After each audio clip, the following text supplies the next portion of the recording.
कहते हैं आज हम क्यू को किन किन टॉपिक पर बात करेंगे। सबसे पहले देखेंगे हम क्यू क्या होता है और कुछ रियल लाइफ एग्जांपल देखेंगे इसके। First in first out principle को बिल्कुल बेसिक से लेके एडवांस तक समझेंगे। एंड देखेंगे हम क्यू के कुछ ऑपरेशन जैसे एन क्यू हो गया, डी क्यू हो गया, और क्यू का हम एरे के साथ में इम्प्लीमेंटेशन भी देखेंगे। और साथ में हम बात करेंगे सर्कुलर क्यू के बारे में, और देखेंगे क्यू का एप्लीकेशन क्या होता है, इसके बारे में हम क्यों पढ़ते हैं। बात करते हैं टाइम कॉम्प्लेक्सिटी के बारे में। तो पहले हम बात करेंगे क्यू के बारे में। क्यू क्या होता है? क्यू हमारा एक लीनियर डेटा स्ट्रक्चर होता है। लीनियर डेटा डेटा स्ट्रक्चर होता है और इसमें element first in first out के फॉर्म में सेव होते हैं। मान लीजिए कि जैसे कोई एलिमेंट है जो सबसे पहले आएगा क्यू में और सबसे पहले ही क्यू से बाहर निकलेगा। चलिए बात करते हैं इसके रियल लाइफ एग्जांपल के बारे में। मान लीजिए आप बैंक गए, आप बैंक जाते हैं और बैंक में होता क्या है कि एक क्यू लगी होती है, ए बी सी डी, यानी कि सबसे पहले ए आया तो ए को ही सबसे पहले प्रोसेस किया जाएगा और ए का काम जो होगा सबसे पहले वही होगा। तो ए का काम हुआ और ए क्यू से बाहर गया, उसके बाद में बी का काम होगा और बी क्यू से बाहर जाएगा। सेम इसी प्रकार सी का काम होगा और सी क्यू से बाहर निकलेगा। सेम इसी प्रकार से डी का काम होगा और डी क्यू से बाहर निकल जाएगा। क्यू के बारे में हमने बात की थी कि क्यू हमारा first in first out principle को फॉलो करता है। तो first in first out principle का मतलब यही होता है कि मान लीजिए जैसे ये हमारा एक क्यू है, तो इसमें पहले हमारा आया 1, तो हमारा पहले 1 लाइन पर लगा, फिर 2 आया, उसके बाद 3 आया, फिर उसके बाद 4 एंड इसके बाद 5। और क्यू में हमारे 2 पॉइंटर होते हैं। पहला पॉइंटर होता है हमारा फ्रंट और हमारा एक और पॉइंटर होता है जिसका नाम होता है रियर। फ्रंट हमारे क्यू के पहले एलिमेंट को रखता है। मान लीजिए जो हमारे क्यू में पहले लगा है तो फ्रंट हमारा उसी पॉइंट करेगा और रियर हमारा लास्ट एलिमेंट होता है उसको पॉइंट करता है। मान लीजिए अगर हम इस क्यू से हमें एलिमेंट जब निकालना होगा तो सबसे पहले हम फ्रंट से ही निकालेंगे क्योंकि हमारा फ्रंट का एलिमेंट ही सबसे पहले आया था। यही हमारा first in first out principle है। तो मान लीजिए अगर हमें इसमें से पहले हमारा ए निकलेगा, फिर इसके बाद में हमारा फ्रंट जाके इसको पॉइंट करेगा, फिर मान लीजिए हम 2 को निकालेंगे, फिर हमारा फ्रंट जाएगा 3 को पॉइंट करेगा। रियर हमारा भी वही है क्योंकि हमारे सारे एलिमेंट क्योंकि भरे हुए हैं। इसके बाद में हम फिर 3 का काम करेंगे, 3 को बाहर करेंगे। अब ये फ्रंट हमारा 4 को पॉइंट करेगा। सेम इसी मैनर में ये फ्रंट हमारा 5 को पॉइंट करेगा और ये भी हमारे सारे रिमूव होते जाएंगे साथ में। हमारा first in first out principle है। हाँ, चलिए इस बात को एक और एग्जांपल से समझते हैं। मान लीजिए आप थिएटर गए, एक उसमें लाइन लगी है, उसमें एक है मान लीजिए आप मूवी टिकट लेने गए, एक आप काउंटर पर लगे, आप ए हैं, आपके बाद लगा बी, उसके बाद सी और डी। तो जो काउंटर में बैठा हुआ होगा शख्स वो पहले सबसे पहले ए को टिकट देगा और ए लाइन से हटेगा। इसके बाद बी को टिकट मिलेगा और बी लाइन से हटेगा। सेम इस मैनर में सी को टिकट मिलेगा और सी लाइन से हटेगा और फिर इसके बाद में डी। मतलब क्यू का हमारा कॉन्सेप्ट यही होता है कि जो सबसे पहले आएगा तो सबसे पहले हम उसको ही सर्विस प्रोवाइड करेंगे। हम क्यू के ऑपरेशन के बारे में, तो हमारे इसमें 4 ऑपरेशन होते हैं। एन क्यू, एन क्यू का मतलब होता है कि हमारे क्यू में एलिमेंट को इंसर्ट करना, इंसर्ट करना। इसके बाद हमारा होता है डी क्यू, डी क्यू का मतलब होता है इससे एलिमेंट को हटाना, रिमूव करना। इसके बाद हम एक और ऑपरेशन देखते हैं पीक, इसमें हम अपने फ्रंट के एलिमेंट को देखते हैं। और इसके बाद हमारा होता है इज एम्प्टी चेक करना। अगर ये अब हमारा क्यू एम्प्टी होता है तो उस केस में हमें ट्रू रिटर्न करता है, अदरवाइज हमें फॉल्स देता है। चलिए बात करते हैं हम एन क्यू के बारे में। मान लीजिए हमारा एक ये क्यू है 20 और 30। फ्रंट हमारा यहाँ है और रियर हमारा इस पॉइंट पर है, ठीक है। और मान लीजिए अब हमें इसमें से एक एलिमेंट इंसर्ट करना है 40 को, तो हम क्या करेंगे, अपने रियर की वैल्यू को रियर प्लस प्लस करेंगे और हम 40 को लास्ट में इंसर्ट कर देंगे। तो हमारा क्यू इस तरीके से हो जाएगा 10, 20, 30 और उसके बाद में 40 और हमारा रियर इस पॉइंट पर होगा, रियर की वैल्यू यहाँ होगी। अब मान लीजिए हमें इसके बाद में एक और एलिमेंट मान लीजिए 50 को इंसर्ट करना हुआ, तो हम फिर से अपने रियर की वैल्यू को प्लस प्लस करेंगे और इसके बाद हमारा क्यू हो जाएगा 10, 20, 30, 40 और 50। फ्रंट हमारा अभी भी यही है और रियर हमारा इस इंडेक्स पर पहुंच जाएगा। चलिए अब बात करते हैं हम डी क्यू के बारे में। मान लीजिए हमारा क्यू है 10, 20, 30। फ्रंट हमारा यहाँ है, रियर हमारा यहाँ है और ये हमारी एक पूरी क्यू है मान लीजिए।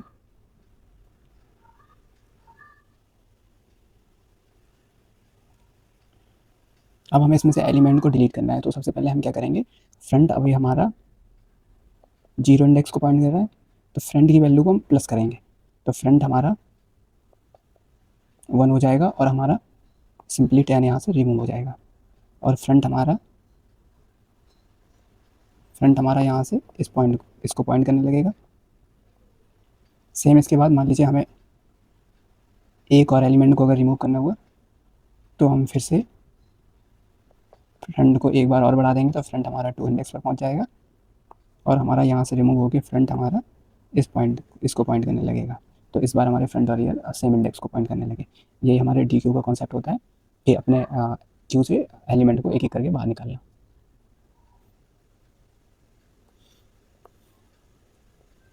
अब चलिए बात कर लेते हैं हम पीक के बारे में। हम एक क्यू का ही एग्जांपल फिर से लेते हैं। ये हमारे एलिमेंट 10, 20, 30 और 40।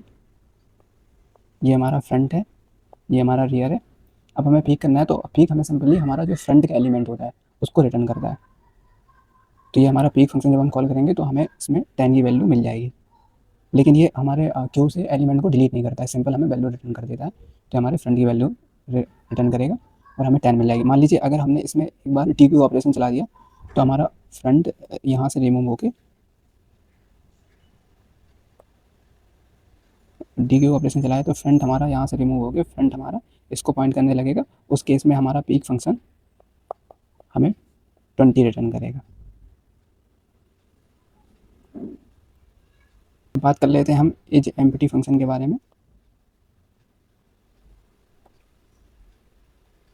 ये हमारी क्यू है जो खाली है, इसमें कोई भी एलिमेंट नहीं है। तो इस केस में अगर हम एज एम्प्टी कॉल करेंगे तो ये हमें सिंपल ट्रू रिटर्न करेगा। मान लीजिए अगर हमने इसमें 10 को इंसर्ट कर दिया होता तो उस केस में ये हमें फॉल्स रिटर्न करता। तो इसका एरे के साथ में हम इम्प्लीमेंटेशन देख लेते हैं। एरे बनाएंगे, एरे बनाया हमने, उसका साइज़ ये मान लीजिए हमने साइज़ रखा है इसका 5 के बराबर। इसके बाद में हम अपने दो वेरिएबल बनाएंगे, पॉइंटर वेरिएबल, एक रखेंगे हम फ्रंट और एक बनाएंगे हम रियर। इन दोनों की वैल्यू हम रखेंगे -1। हमारा एक क्यू है,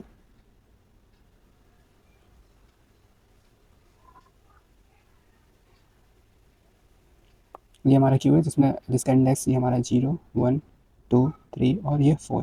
मान लीजिए हमें इसमें 10 इंसर्ट करना है, 10 को इंसर्ट करना है इस क्यू में। तो सबसे पहले हम क्या करेंगे, हम अपनी फ्रंट की वैल्यू को 0 बनाएंगे, फ्रंट की वैल्यू को 0 बनाएंगे और रियर की वैल्यू को हम प्लस प्लस करेंगे। तो फ्रंट हमारा यहाँ होगा और रियर भी हमारा इस पॉइंट पर होगा और यहाँ हम सिंपली अपने 10 को इंसर्ट कर देंगे। अब मान लीजिए हमें इसके बाद में 20 इंसर्ट करना हुआ,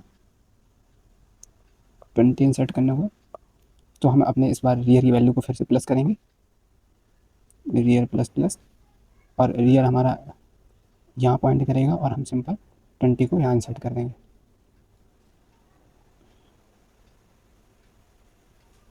अब मान लीजिए अगर हमें 30 इंसर्ट करना हुआ तो हम अपने रियर की वैल्यू को फिर से प्लस प्लस करेंगे और हम रियर हमारा यहाँ से हट के रियर हमारा यहाँ पॉइंट करेगा और हम सिंपल 30 को यहाँ रख देंगे।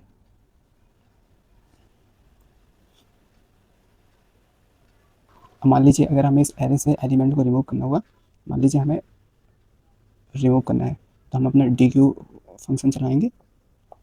तो हमारा फ्रंट अभी फ्रंट की वैल्यू हमारी है 0,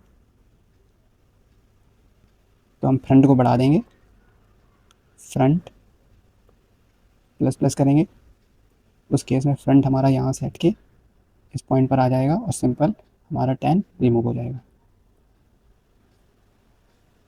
मान लीजिए हमने एक बार और डी क्यू चलाया तो उस बार फिर से हमारा फ्रंट प्लस प्लस होगा और फ्रंट हमारा यहाँ से हट के इसको पॉइंट करने लगेगा और हमारा 20 फिर हट जाएगा। ये कॉन्सेप्ट है हमारे डी क्यू का। चलिए बात कर लेते हैं अब हम पीक के बारे में। जब हम पीक फंक्शन कॉल करेंगे तो पीक हमारे सिंपल फ्रंट की वैल्यू को रिटर्न करता है। तो फ्रंट हमारा इंडेक्स नंबर 2 को पॉइंट कर रहा है, तो इसकी वैल्यू है 30, तो हमें ये सिंपल 30 आंसर देगा। एज एम के बारे में अब 30 बचा हुआ है, तो इसका मतलब ये हमें फॉल्स देगा। एज एम हमें तब ट्रू देता है जब हमारे क्यू में एक भी एलिमेंट नहीं होता, उस केस में हमें ट्रू आंसर देता है। चलिए दोस्तों अब बात कर लेते हैं हम ओवरफ्लो के बारे में। मान लीजिए ये एक हमारा क्यू है जिसमें हमारे एलिमेंट हैं 1 2 3 4 एंड 5। फ्रंट हमारा यहाँ है, रियर हमारा इस पॉइंट पर है। अब मान लीजिए हमें इसमें एक और एलिमेंट को इंक्लूड करा 6 को, तो हमारे रियर की वैल्यू बढ़ी और ये हमारे एरे के बाहर निकल गया साइज के। तो इस केस में हम सिंपली रिटर्न करेंगे कि हमारा क्यू जो है ओवरफ्लो है। अब हम इसी से समझ लेते हैं अंडरफ्लो की कंडीशन को।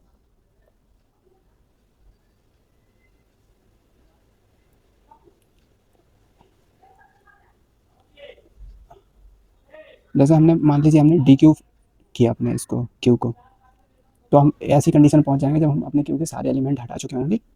तो उस केस में हम सिंपल अपने अंडरफ्लो की कंडीशन में आ जाएंगे, जिसका मतलब है कि अब हमारे क्यू में कोई भी एलिमेंट नहीं बचा है और हम और एलिमेंट को क्यू से बाहर नहीं निकाल पाएंगे। चलिए दोस्तों अब हम बात करते हैं टाइम कॉम्प्लेक्सिटी के बारे में।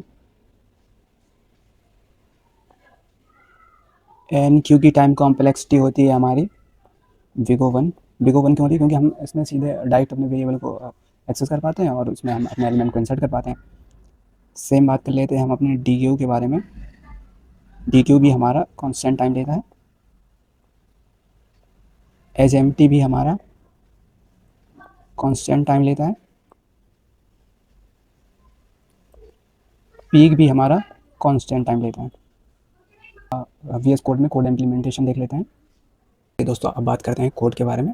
सबसे पहले हम अपनी एक मेन क्लास बनाएंगे और उस क्लास में हम अपना मेन मेथड कॉल करेंगे।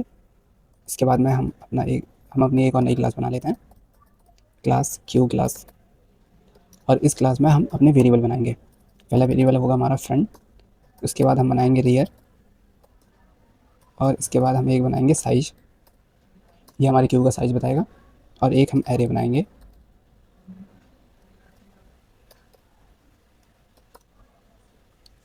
चलिए क्यू क्लास का कंस्ट्रक्टर बना लेते हैं। क्यू क्लास का कंस्ट्रक्टर इसलिए बना रहे हैं क्योंकि जब हम इसका ऑब्जेक्ट बनाएंगे तो ये कंस्ट्रक्टर अपने आप कॉल हो जाएगा और इसमें हम अपना साइज पास कर देंगे क्यू का। इसमें हम साइज पास करेंगे अपना और इसमें हम अपने साइज की वैल्यू असाइन करेंगे। फ्रंट को -1 और रियर को भी -1 बना देंगे और हम अपने एरे का साइज दे देंगे। चलिए इसके बाद हम अपना एन क्यू मेथड बना लेते हैं। एन क्यू मेथड के बारे में हम बात कर चुके हैं, ये हम जब क्यू में एलिमेंट इंसर्ट करते हैं उस केस में बनाते हैं इसका।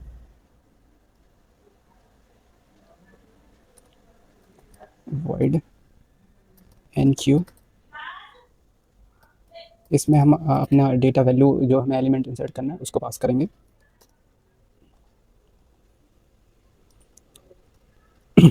सबसे पहले हम चेक करेंगे क्या ऐसा तो नहीं है कि हमारा जो क्यू है उसमें एलिमेंट इंसर्ट करते करते हम अपने एरे के लास्ट इंडेक्स तो नहीं पहुंच गए। इस केस में हम चेक करेंगे रियर का साइज -1 तो नहीं है। अगर है तो उस केस में हमारा ये ओवरफ्लो की कंडीशन है और क्यू हमारा फुल है।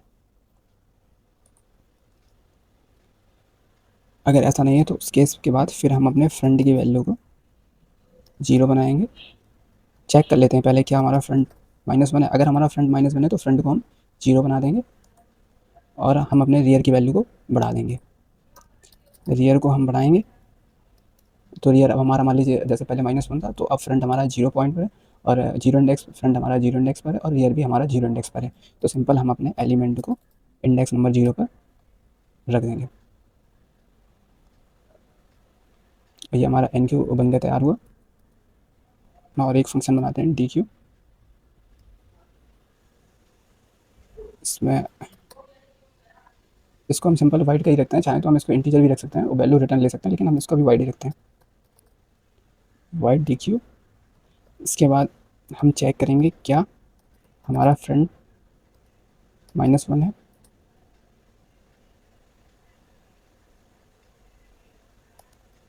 और फ्रंट कहीं हमारे रियर से बड़ा तो नहीं है। ये उस कंडीशन है, मान लीजिए जैसे फ्रंट का साइज हमारा -1 होगा, ये तो हमारे उसमें क्यू में एक भी एलिमेंट नहीं होगा, तब हमारा फ्रंट -1 होगा। या एक ऐसी कंडीशन आएगी कि हमने जैसे मान लीजिए 10 और 20 को क्यू में इंसर्ट किया, लेकिन हमने 10 और 20 को क्यू से बाहर निकाल दिया, तो उस केस में हमारा फ्रंट बढ़ के रियर से बड़ा हो जाएगा। तो ये उस कंडीशन को चेक करने के लिए कि क्यू हमारा एम्प्टी है। अब हम बात कर लेते हैं, अगर ऐसा नहीं है तो हम सिंपल अपने फ्रंट को बढ़ा देंगे और हम सिंपल प्रिंट कर देंगे कि एलिमेंट हमारे क्यू से डिलीट हो चुका है। अब एक बार देख लेते हैं हम अपने डिस्प्ले फंक्शन को।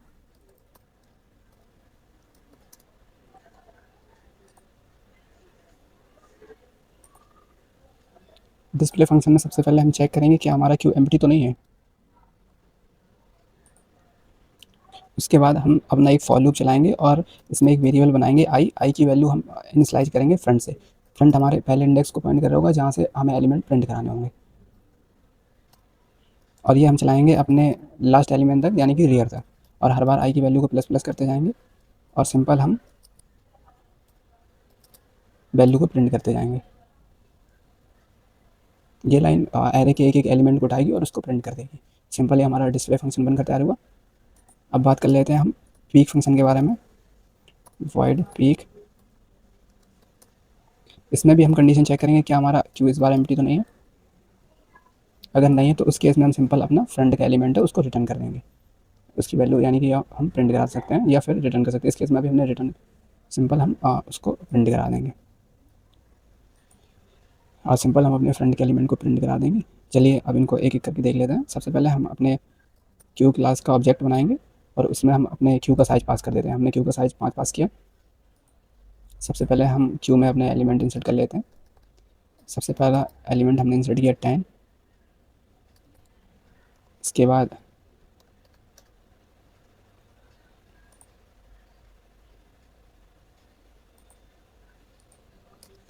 टेन के बाद हमने 20 और 30 को किया। इसके बाद हम डिस्प्ले करके देखते हैं। डिस्प्ले करके चलिए एक बार इस कोड को रन करके देखते हैं।